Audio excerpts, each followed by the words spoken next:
Shadowing. Terminally ill patients left in limbo as states and NDIs argue over disability support. And Mary Comedy has brain cancer.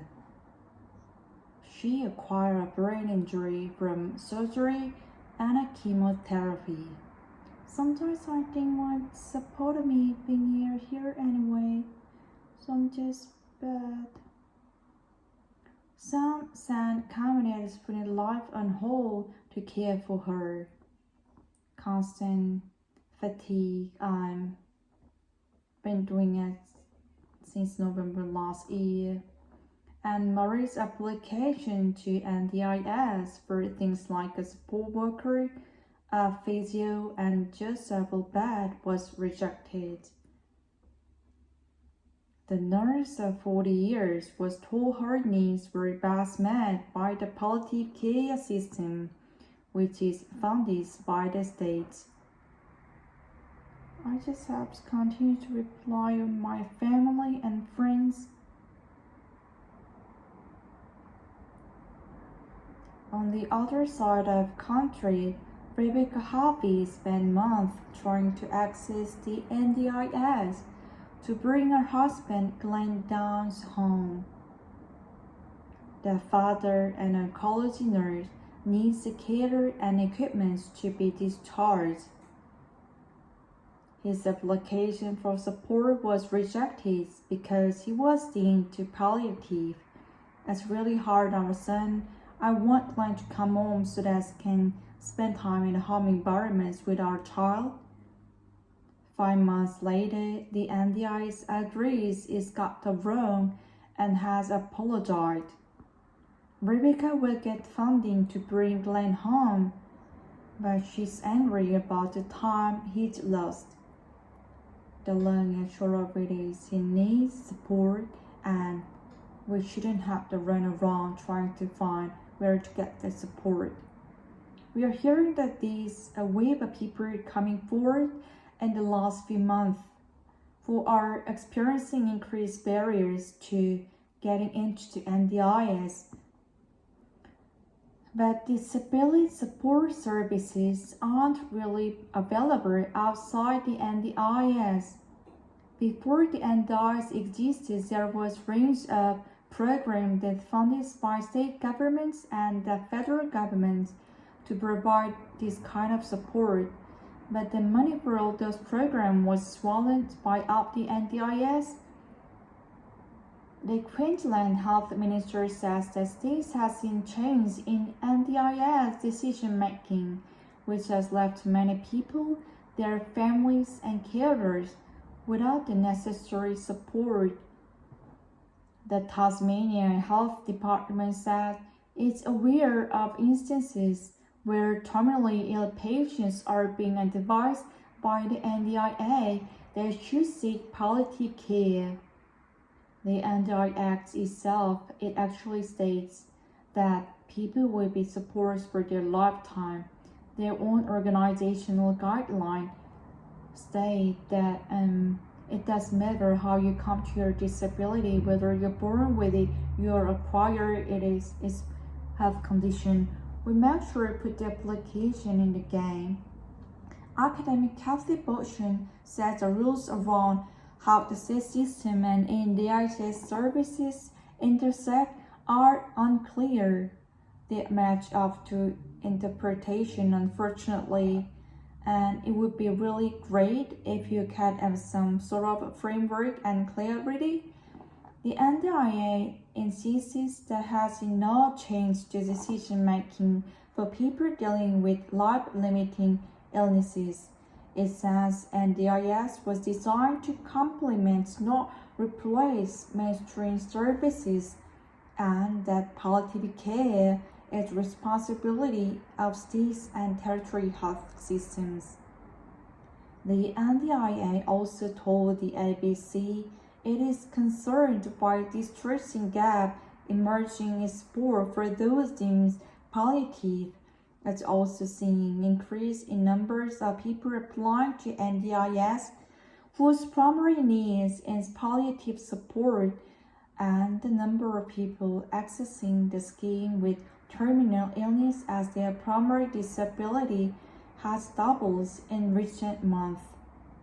We don't have time on our side, people like limited condition, so we really need to be able to support people functionally in their home. And it's not the NDIS, we need to find something that sits in that gap. One more. And Mary Kavani has brain cancer. She acquired brain injury from surgery and chemotherapy.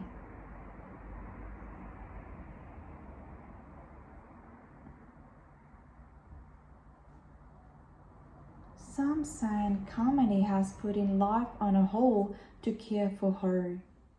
Constant fatigue. I'm been doing it since November last year. And Mary's application to NDIS for things like a support worker, a physio, and adjustable band was rejected. The nurse for the year was told her needs was best met by the palliative care system, which is funded by the state. I just have to continue to rely on my family and friends.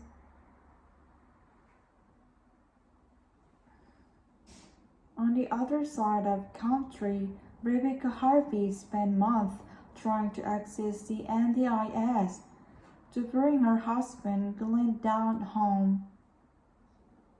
The father, an oncology nurse, needs a catheter and equipment to be discharged.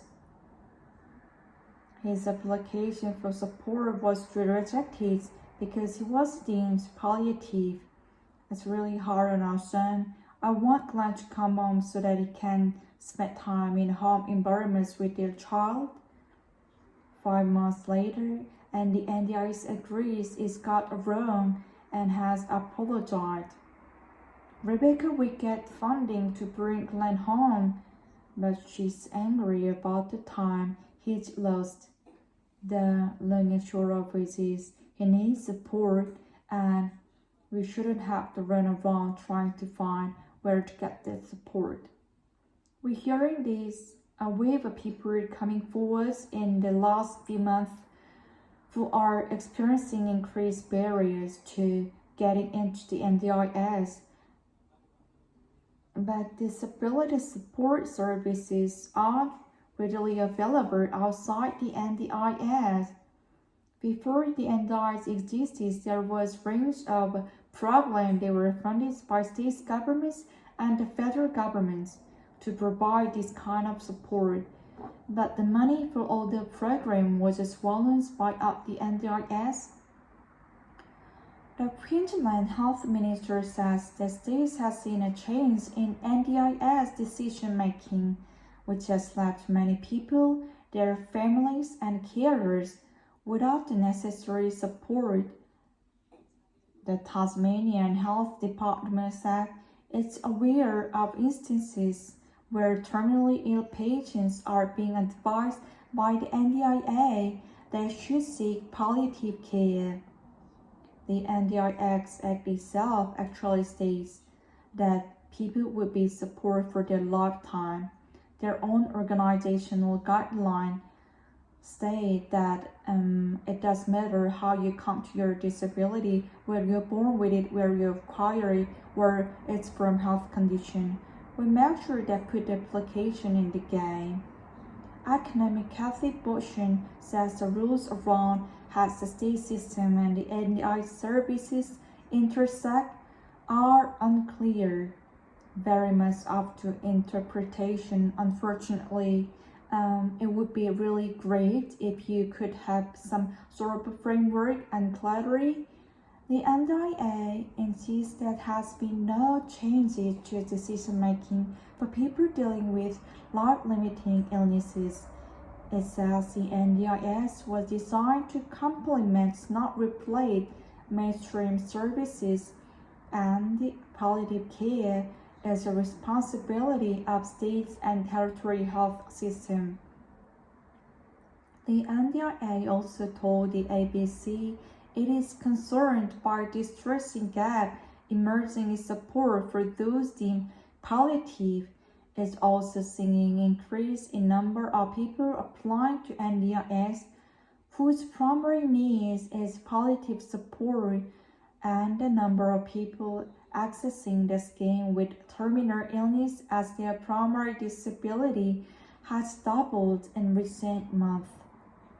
We don't have time on our side where people have life-limiting condition, so we really need to be able to support people functionally in their home. And it is not the NDIs that we need to find something that sits in that gap.